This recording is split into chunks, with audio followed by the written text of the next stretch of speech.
विषय का 5वां चैप्टर यात्रियों के नज़रिए से। इसके अंतर्गत हम पहले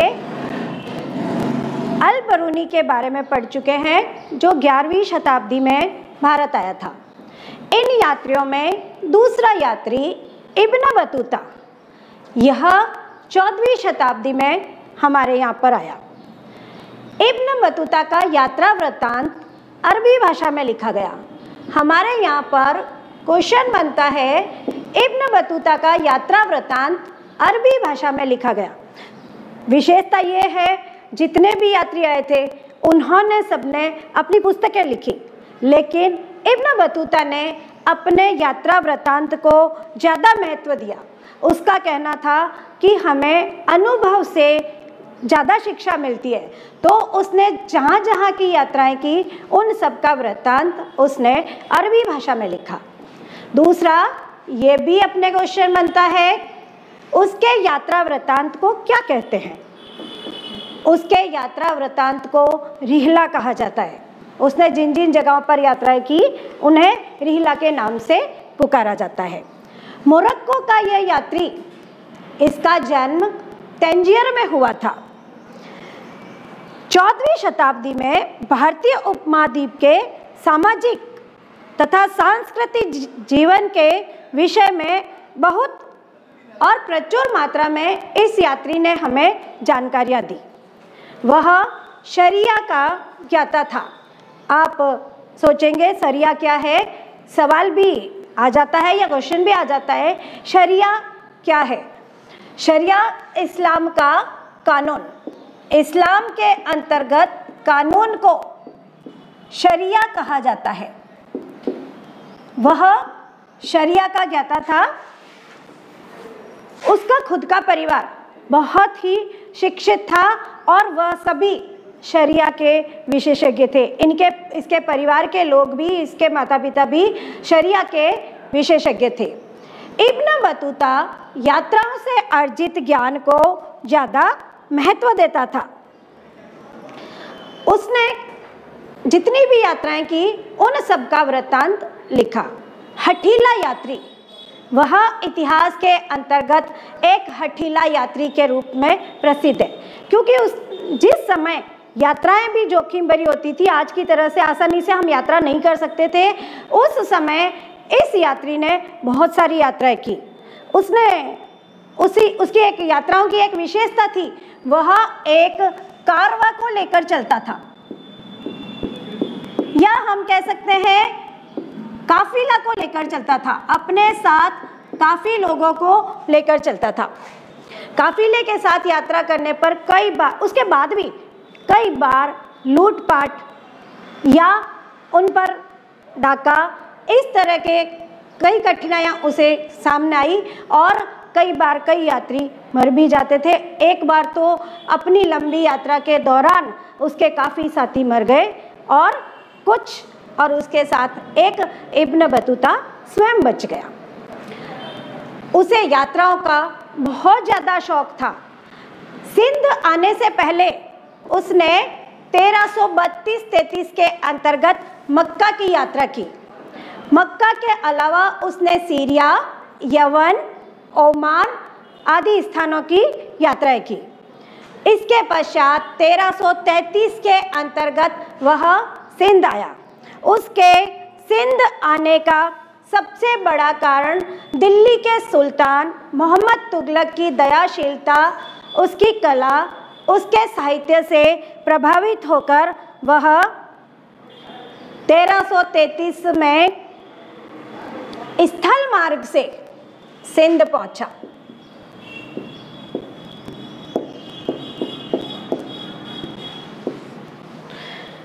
जिस समय वह दिल्ली आया उस समय यहाँ पर सुल्तान मोहम्मद तुगलक थे और मोहम्मद तुगलक ने भी इब्न बतूता की विद्वता से प्रभावित होकर उसे दिल्ली का काजी बनाया। काजी मतलब उसे दिल्ली का न्यायाधीश बनाया।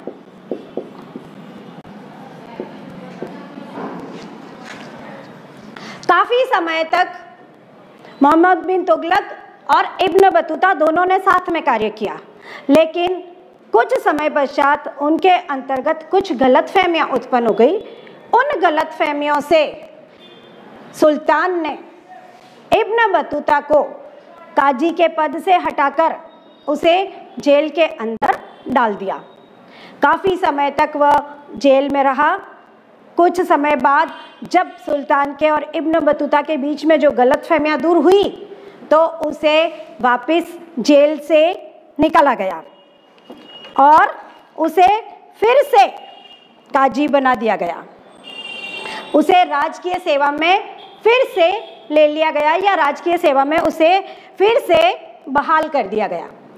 1342 ईस्वी में मंगोल के शासक के पास मोहम्मद बिन तुगलक ने अपने दूत के रूप में उसे चीन भेजा। चीन के अंतर्गत भी उसने वहाँ पर काफ़ी अच्छा जो भी देखा उसने यहाँ पर यात्रा वृत्तांत के अंतर्गत लिखा। मलाबार से मालदीव 18 महीने वह सुल्तान के आदेशानुसार काजी के पद पर रहा। ये है इब्न बतूता की प्रमुख बातें। इसमें क्वेश्चन सरिया, यात्रा वृत्तांत रिहला, सिंध आने से पहले उसने कौन कौन सी जगह की यात्राएं की और उसे दिल्ली में कौन सा पद दिया गया। इसके बाद इसने यहाँ पर जो प्रमुख रूप से चीज़ देखी उसमें संचार प्रणाली से यह बहुत ही प्रभावित हुआ।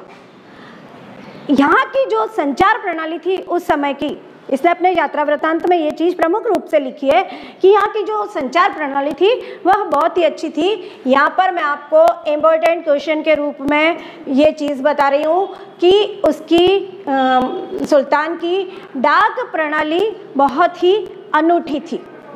व्यापारियों के लिए दूरी तक माल और सूचना दोनों ही भेजना बहुत ही आसान था, बहुत ही। जहाँ पर सिंध से दिल्ली तक 50 दिन लगते थे, उस समय तो ऐसी सुविधाएं थी नहीं, तो सिंध से दिल्ली तक पहुंचने में 50 दिन लगते थे।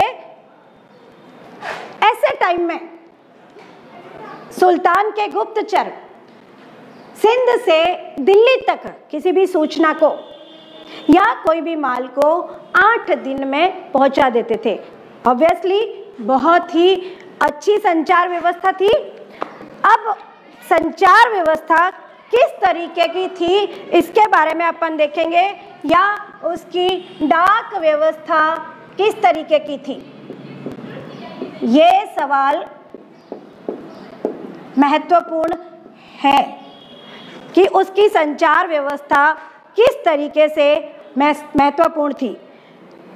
एक साइड दो तरीके की व्यवस्था थी। एक थी उसकी अश्व डाक व्यवस्था। अश्व डाक व्यवस्था। दूसरी है पैदल व्यवस्था।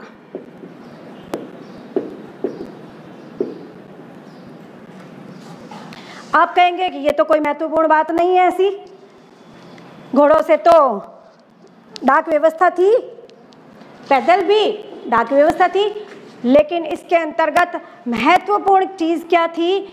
अश्व डाक व्यवस्था को उस समय एक नाम दिया गया था, उल्लुक। ये आपके क्वेश्चन बनेगा। अश्व डाक व्यवस्था का क्या नाम था, या डाक व्यवस्था कितने प्रकार की थी, उनके नाम क्या थे। तो अश्व डाक व्यवस्था उल्लुक और पैदल डाक व्यवस्था दावा। ये दोनों ही महत्वपूर्ण थे, अश्व डाक व्यवस्था और पैदल व्यवस्था। इसके अंतर्गत उल्लुक के अंतर्गत अपन ऊपर देख चुके हैं, अश्व डाक व्यवस्था घोड़े जाते। अब यहाँ पर प्रत्येक 4 मील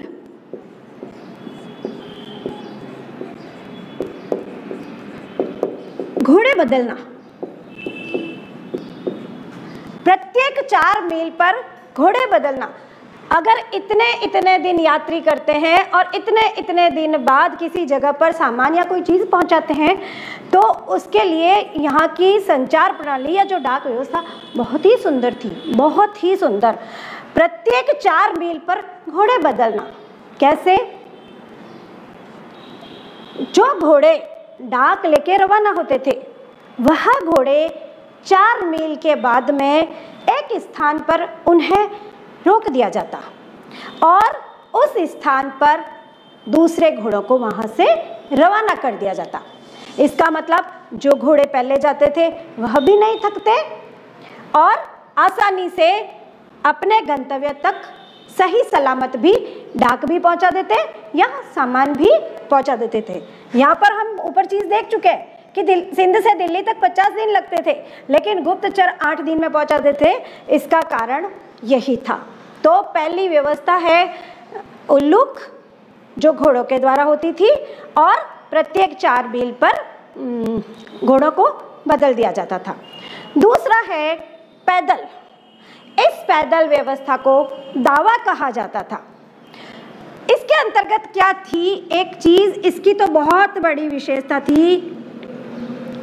इसमें प्रत्येक, अब पैदल है तो अपन भी समझते हैं कि इंसान ही जाता होगा, यहाँ तो घोड़ों की व्यवस्था है, यहाँ इंसान पैदल जाता था। तो वो क्या करता, 1 मील के अंतर्गत, ये हमारी 1 मील की जगह है, इस 1 मील के अंतर्गत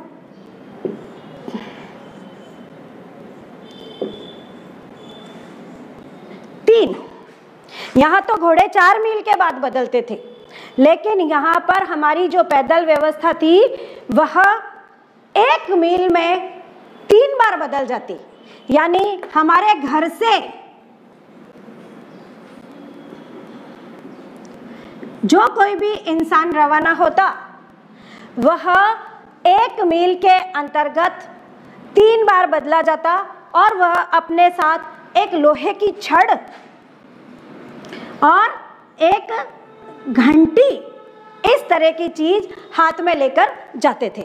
इस जगह पर वह व्यक्ति जब पहुंचते या पहुंचता तो वह उसकी घंटी और छड़ से वह बजने लगती और जैसे ही ये बजती, यहाँ से दूसरे व्यक्ति बाहर आ जाते, उस इंसान को वहीं पर रोक दिया जाता और वह सामान डाक जो भी है दूसरा व्यक्ति लेकर रवाना होता। और जब इस स्थान पर पहुंचता यही क्रिया दोहराई जाती, फिर इस स्थान पर पहुंचता यही क्रिया दोहराई जाती। तो इस तरीके से 1 मील में एक आदमी या जो भी डाक ले जाने वाले होते थे वह 3 बार बदलते थे। तो इस तरीके से वह 50 दिन का सफ़र 8 दिन के अंतर्गत तय करते थे। तो प्रमुख रूप से संचार प्रणाली के संचार प्रणाली के बारे में मैंने आपको बताया, ये आपके इम्पोर्टेंट भी है और ये सारी चीज़ें इब्न बतूता ने अपने यात्रा वृत्तांत के रूप में भी लिखी है। एक चीज़ और, जब यह यहाँ पर आया तो उसे भारत की व्यवस्था ने बहुत ही प्रभावित किया और काफ़ी समय तक यह भारत में भी रहा।